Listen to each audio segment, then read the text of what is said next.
नमस्कार, मैं भावना ठाकुर और आप देख रहे हैं कोहराम लाइव। 2 दिन बाद दूल्हा बनने वाला सलाम अंसारी अब इस दुनिया में नहीं रहा। लगभग 31 साल के सलाम का शव उसके घर के ही पास के कुएं में मिला। 2 दिन बाद यानी 7 मार्च को उसकी शादी तय थी। घर में शादी की तैयारियां चल रही थी। उसकी मौत के बाद शादी की खुशियां मातम में बदल गई। खबर पाकर मौके पर पहुंची पुलिस ने शव को कब्जे में कर पोस्टमार्टम के लिए भेज दिया। घर वालों ने किसी पर कोई शक नहीं जताया है। उनके मुताबिक बीते कल तेज बारिश हुई थी। पैर फिसलने की वजह से सलाम कुएं में गिरा होगा। पुलिस को पोस्टमार्टम रिपोर्ट का इंतजार है। घटना रांची के मांडर थाना क्षेत्र के सकरपदा की है।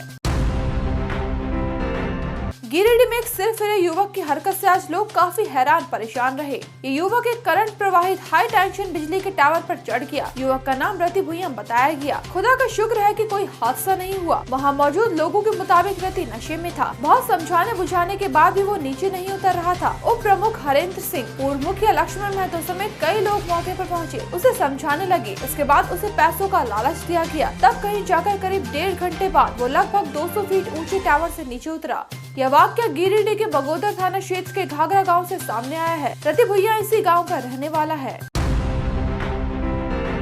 आर्मी का ट्रेनिंग हेलीकॉप्टर क्रैश होकर एक खेत में गिर गया। इस माइक्रोलाइट एयरक्राफ्ट के गिरने की फैली खबर के बाद इलाके में खलबली मच गई। वहां आसपास के लोगों की भारी भीड़ जुट गई। गनीमत रही कि हेलीकॉप्टर में सवार पायलट और महिला प्रशिक्षु सही सलामत है। दोनों को हल्की फुल्की चोटें आई हैं। घटना बोधगया बिहार के कंचनपुर गाँव की है। घटना की जानकारी के बाद OTA यानी ऑफिसर ट्रेनिंग अकादमी के अधिकारियों की टीम स्पॉट पर पहुंची और चोटिल हुए दोनों पायलटों को इलाज के लिए ले गए। मिली जानकारी के अनुसार ट्रेनिंग के दौरान पंखे में तकनीकी खराबी आ जाने के चलते यह क्रैश हुआ। OTA की टीम अपने साथ दोनों को इलाज के लिए ले गई। बता दें कि गया ऑफिसर ट्रेनिंग अकादमी में एयरक्राफ्ट के जरिए जवानों को ट्रेनिंग दी जाती है। अटेम्प्ट टू मर्डर केस में एक संदेही गुनहगार की हत्या जेल के भीतर ही कर दी गई। इस शख्स की शिनाख्त अशोक राय के तौर पर की गई। वो हाजीपुर के सदर थाना क्षेत्र के चंद्रायल का रहने वाला था। इल्जाम है कि मर्डर केस के एक सजा याफ्ता कैदी ने उसे पीट कर मौत के घाट उतार दिया। मिली जानकारी के अनुसार आज दोनों के बीच लफड़ा हो गया। जमकर मारपीट हुई। अशोक को बेतरा ढूंढ दिया गया। बवाल की सूचना पर मौके पर पहुंची जेल प्रशासन जख्मी अशोक को अस्पताल ले गई, जहां उसे बचाया नहीं जा सका। पुलिस के आला अधिकारी मौके पर पहुंच तफ्तीश में जुट गए हैं। घटना हाजीपुर जेल से उछलकर सामने आई है।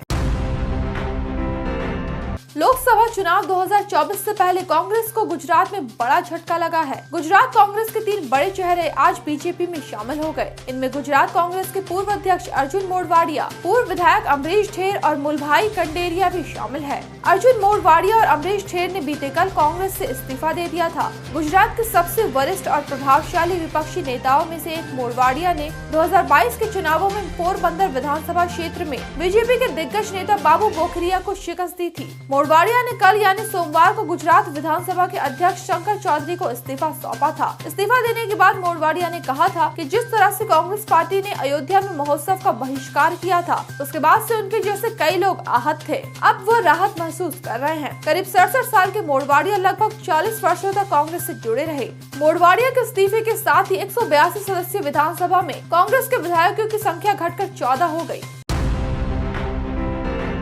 उत्तर प्रदेश में योगी सरकार का पहला कैबिनेट विस्तार हुआ। 4 नए विधायकों को मंत्री पद की शपथ दिलाई गई। इनमें दारा सिंह चौहान, सुनील शर्मा, अनिल कुमार और OP राजभर शामिल है। सभी को कैबिनेट का दर्जा दिया गया है। इन नए 4 मंत्रियों में से 3 दूसरे दलों से भाजपा में शामिल हुए हैं। OP राजभर और दारा सिंह चौहान पहले सपा में थे। वहीं NDA से गठबंधन के बाद रालोद विधायक अनिल कुमार को मंत्रिमंडल में जगह मिली है। सुनील शर्मा भाजपा के वो विधायक है जिन्होंने साल 2022 के विधानसभा चुनाव में सबसे ज्यादा वोटों से जीत हासिल की थी।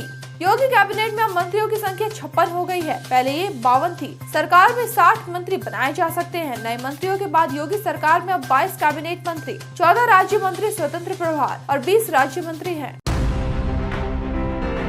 दुनिया के सबसे अमीर व्यक्ति कहे जाने वाले शख्स एलन मस्क अब इस रेस से पीछे हो गए हैं। उनकी जगह जेफ बेजोस ने ली है। ब्लूमबर्ग मिलेनियर्स इंडेक्स के अनुसार टेस्ला के शेयरों में सोमवार को 7.2% की गिरावट आई है, जिसके बाद एलन मस्क जेफ बेजोस से पिछड़ गए। 9 महीनों में ऐसा पहली बार हुआ है जब एलन मस्क दुनिया के सबसे धनवान व्यक्ति नहीं है। अब मस्क की कुल संपत्ति $197.7 बिलियन है। वहीं बेजोस की कुल संपत्ति $200.3 अरब हो गई है। अमेज़न के फाउंडर जेफ बेजोस 60 साल के हैं। वहीं एक्स और टेस्ला के मालिक एलन मस्क 52 साल के हैं।